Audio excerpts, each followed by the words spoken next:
Good morning, everyone. Most of my work over the years has focused on how to reduce recidivism and how to design more effective correctional programs. I am a native of Ohio. I've lived here my entire life. I was born in Youngstown and went to Ohio State and have lived in Cincinnati now for 30 years. So I've been very fortunate that most of my research has been done here in Ohio. I have been blessed by being able to study both the adult and juvenile system, and so I'm for those of you, for the two of you who have been out of the country for the last 10 years and haven't heard me speak, I'm sure this is going to be new to you, but for most of you, it's simply going to be a repeat of what I often talk about, although within a somewhat different context here this morning. So I want to briefly review some of the work. Briefly review the principles upon which my work is based, talk about some of the research that we have done on community corrections and diversion programs here in Ohio, and talk then about the need to do, I think, a much better job of matching the population and supervision strategies based on risk that Marshall touched on. In terms of those principles, I've always tried to be succinct and put this work in context that people can understand. And it's really very simple. It's the principles of what we call risk, need, treatment, and fidelity. Who to target, what to target, how to do it, and how well we do it.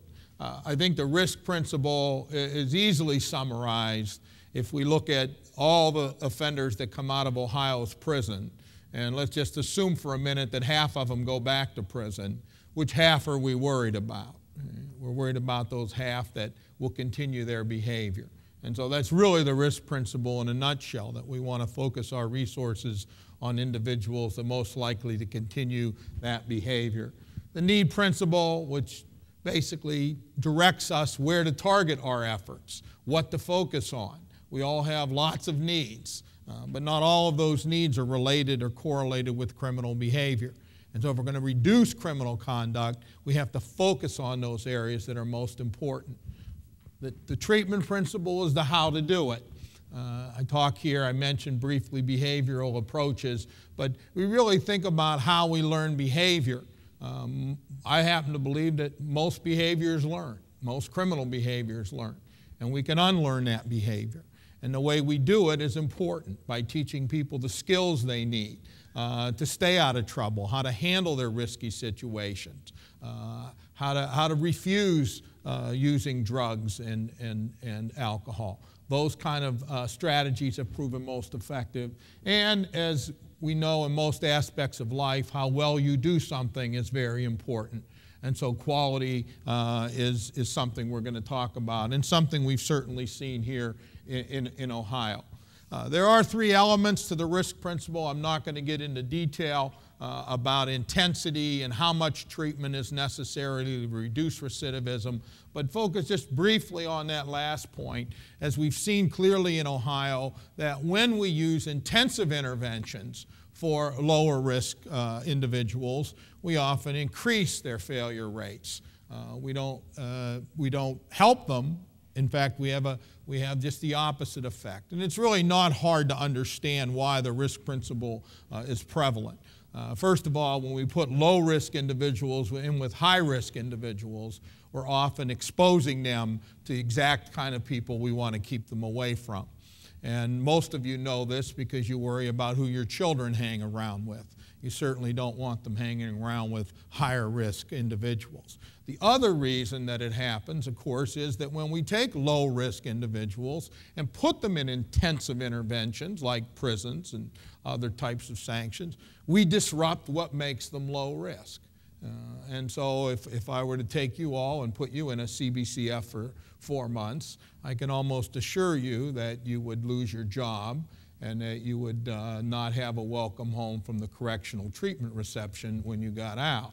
So those are the reasons that we believe that we see increases in recidivism with the risk principle.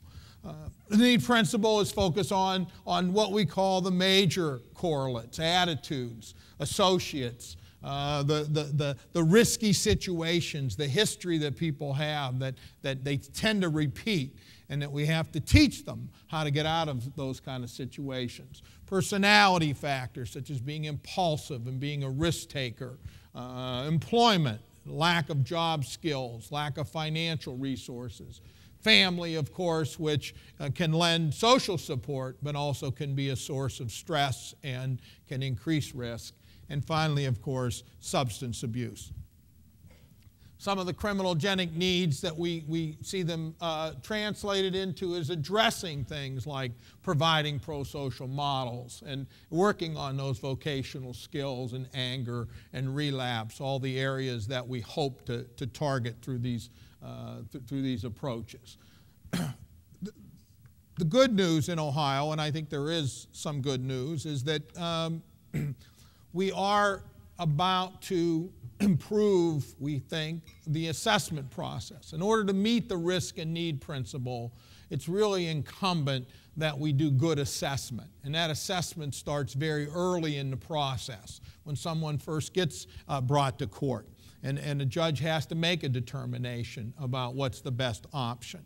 And one of the things we have found is that Ohio was not doing a particularly good job, certainly across the board, with assessment. And so we're just finishing up a multi-year project with the department, ODRC, and we have developed a new assessment system called the ORAS. It has 4 tools, one that can be used at pretrial, one that can be used at probation, at prison entry, and at reentry.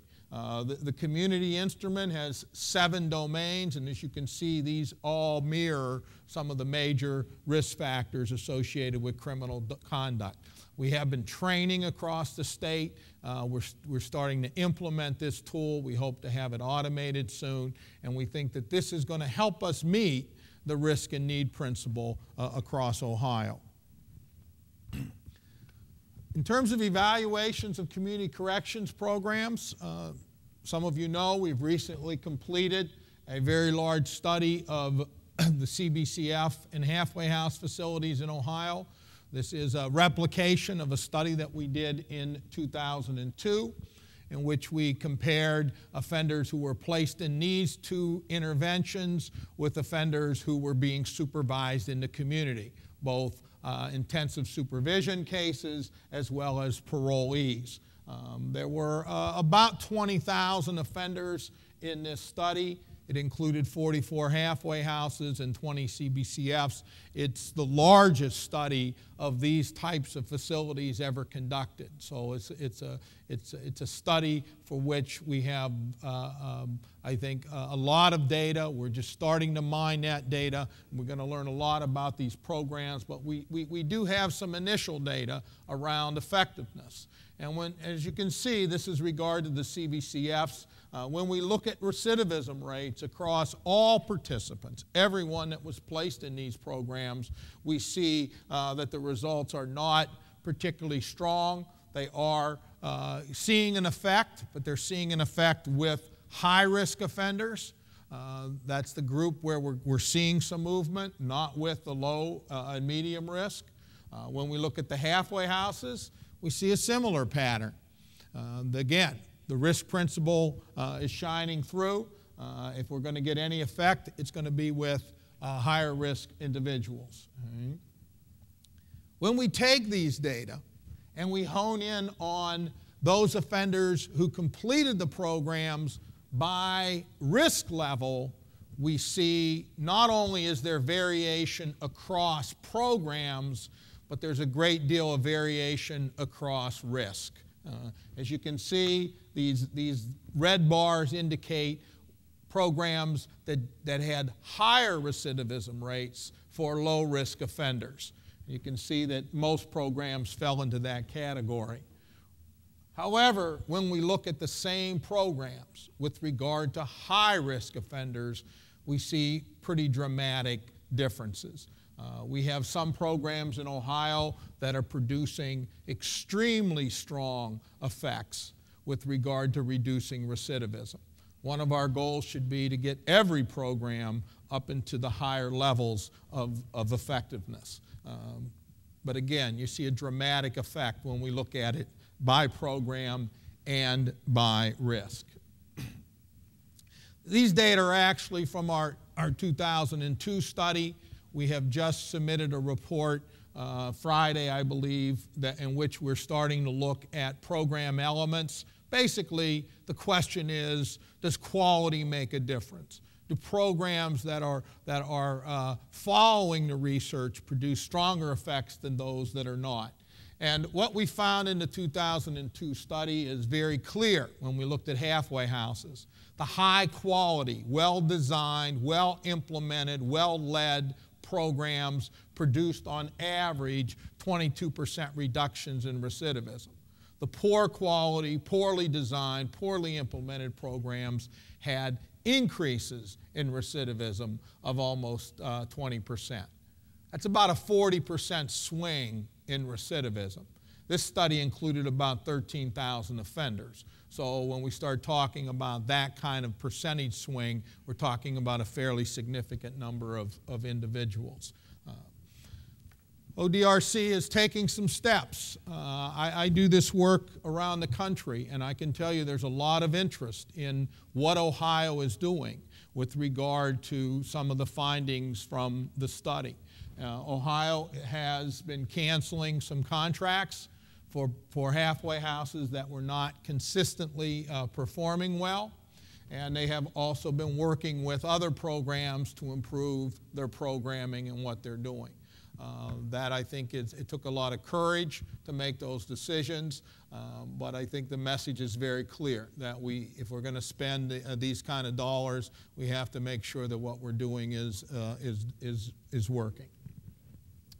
In 2005, we also conducted a study of the non-residential programs, the Community Correction Act probation-funded programs that Marshall referred to.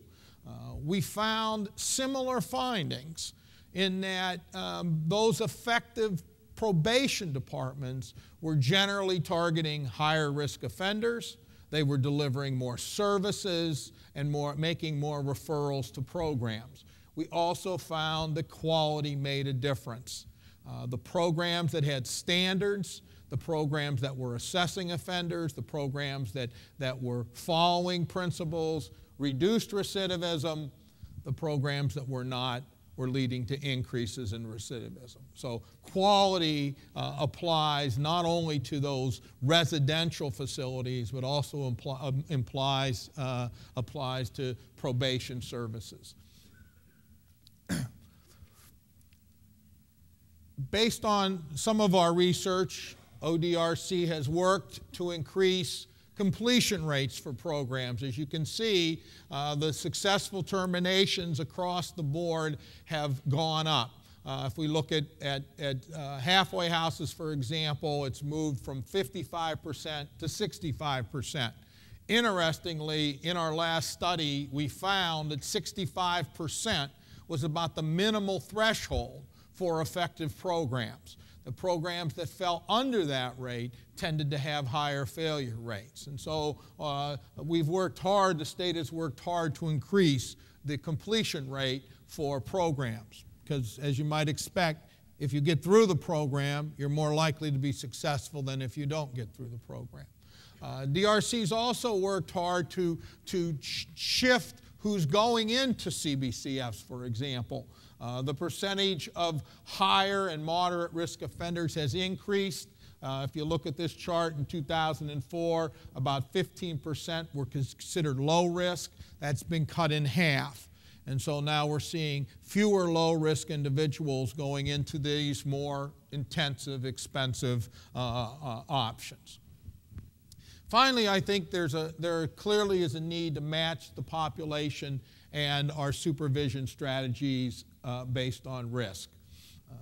As Marshall showed you, there's a big difference in failure rates between high risk and low risk offenders. This is based on ODRC data. Okay? It's about twice as high, actually almost well over twice as high for very high-risk offenders, about twice as high for high-risk offenders than it is for low-risk offenders. If we were betting, we would win if we bet on low and moderate risk offenders. If we bet on high and low and very high-risk offenders, we would lose because their failure rates are over 50%. In terms of supervision, however, we don't see a clear pattern that it's being matched to risk. Here you see, for example, the relationship between risk level and requiring post-release control.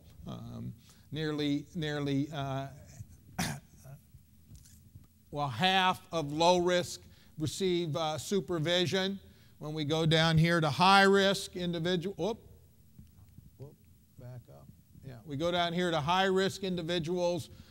43, almost 40%, 44% had no supervision.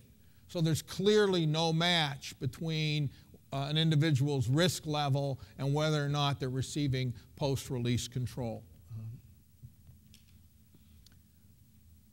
A large percentage of felony 4s and 5s do not receive supervision, about 65%.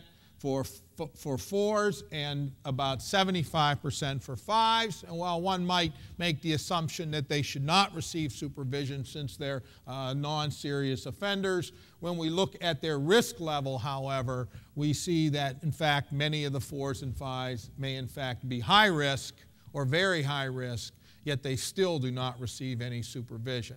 So it's clearly not based on their probability to reoffend. My friend Tony is going to talk about some of the work that has been going on in other states, such as Texas, and is going to talk about some of the work they've done in the area of risk assessment and offense severity. We need to start to do a better job of developing criteria as to who goes into our community correction programs. Ohio's made a big investment. There are very few states that spend the kind of money that we do on Community Corrections Act programs.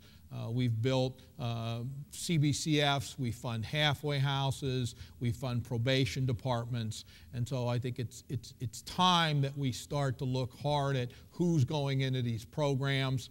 Can we develop some systems that create guidelines? If you take, for example, CBCFs, there are CBCFs in this state that release offenders to over 20 counties. It's not unreasonable that those offenders should go into counties with some expectation of services and programs and good supervision. But we know very little today about what they actually receive, what's actually done with them. And so I think this moving in this direction helps bring these systems together. The prison system, the community correction system, and probation have to all be on the same page if we're going to, in fact, have some effect on criminal behavior and recidivism and design effective programs. It's unlikely we'll do that if we continue to have this disjointed system. So with that, I'll turn it over to my good friend, Tony.